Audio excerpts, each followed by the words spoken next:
Yan mga may, nagluto ako ng lechon paksiw. Yan. Tataka kayo kung bakit puro lechon. Mga may. Yan siya. Lalagyan na natin si Mang Tomas. Sarap ito. Paborito ng aking anak.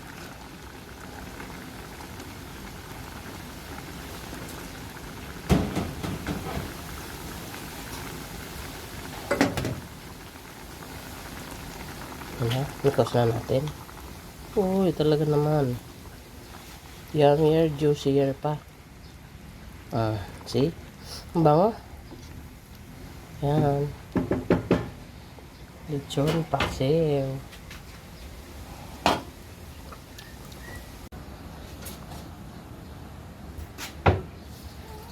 For today's video, ito na mga may yung niluto ko na lechon paksiw. Ayan.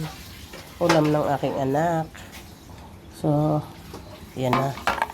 Tatakpan na natin. Ito mga may yung hindi naman to sasabihin natin na ay mapapanis yan kasi may hindi yan mapapanis mga may. Kasi yan bubuksan natin dito mga may. Yan, buksan natin para hindi siya magpawis dun sa ilalim. Yan, hindi magpawis. At ang mangyayari dyan mga may, dito lang dadaan yung init, hindi siya papawisan. Ayan, yung ating lechon paksiw.